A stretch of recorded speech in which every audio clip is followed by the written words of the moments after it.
Assalamualaikum warahmatullahi wabarakatuh. Perkenalkan, nama saya Yuditriani Mahmud, mahasiswa aktif semester 3, Fakultas Kesehatan Masyarakat, Prodi Ilmu Kesehatan Masyarakat, Universitas Gorontalo. Nah, jadi pada kesempatan kali ini saya akan menyampaikan atau mengemukakan sejarah komunikasi, model komunikasi, dan fungsi komunikasi. Apa sih komunikasi itu? Perkembangan komunikasi dimulai pada abad ke-5 sebelum Masehi yang ditandai dengan berkembangnya istilah retorika di masa Yunani kuno sebagai sebuah ilmu yang mengkaji proses pernyataan antar manusia, di mana komunikasi adalah proses ketika seseorang atau beberapa orang, kelompok, organisasi, dan masyarakat bersosialisasi melalui percakapan agar terhubung dengan lingkungan.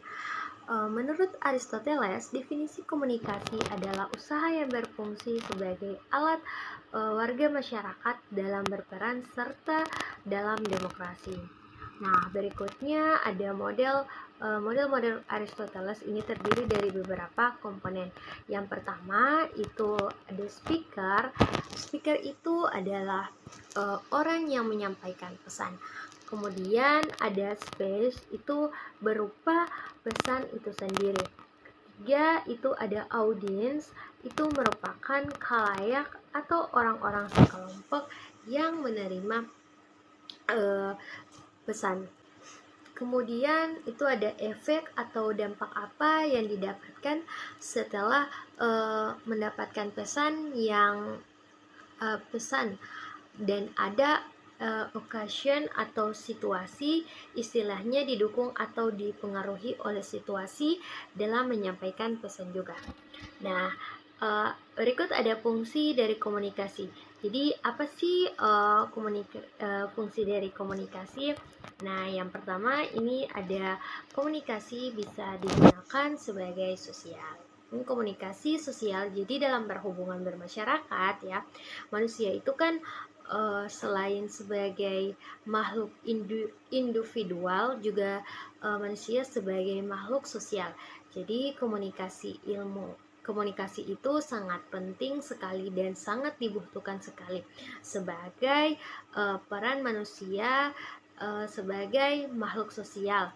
Jadi untuk bisa berinteraksi dengan orang lain pasti butuh dengan apa yang namanya komunikasi. Contohnya ketika mau bertemu dengan tetangga atau bertemu dengan rekan-rekan kerja, bertemu dengan teman-teman di sekolah atau teman-teman di kampus ya, pasti butuh dengan komunikasi agar bisa berinteraksi dengan orang lain. Kemudian itu ada fungsi berikutnya, yaitu komunikasi itu sebagai ekspresif. Maksudnya komunikasi itu bisa menunjukkan berbagai macam ekspresi atau berbagai macam perasaan yang ada pada manusia. Ketika seseorang itu sedang merasa sedih, maka bisa mengungkapkan perasaannya dengan menangis, bisa mengungkapkan juga dengan kata-kata. Atau ketika sedang marah, sedang kesal, dia bisa menunjukkannya dengan ekspresi, raut wajah, atau bahkan kata-kata. Jadi komunikasi itu bisa menunjukkan apa yang dirasakan seperti itu. Nah, itu komunikasi sebagai ekspresif. Kemudian komunikasi secara ritual. Komunikasi ini juga bisa digunakan pada momen-momen tertentu yang biasa terjadi setiap waktu. Misalkan pada acara tertentu, ada acara-acara adat, itu bisa dilakukan komunikasi. Misalkan ketika ada momen hari raya, maka dilakukanlah seperti silaturahmi, melakukan mohon maaf lahir dan batin. Gitu. Seperti itu berkomunikasi. Itu untuk acara-acara ritual atau acara-acara yang dilakukan setiap momen tertentu, seperti itu.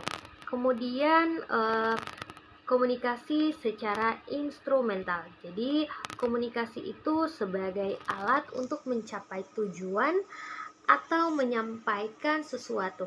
Jadi, ketika mau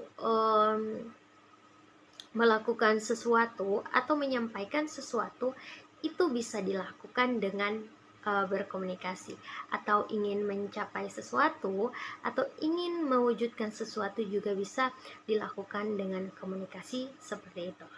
Nah, itulah penjelasan singkat dari saya. Mohon maaf apabila ada kesalahan kata. Wabillahi taufiq wal hidayah. Wassalamualaikum warahmatullahi wabarakatuh.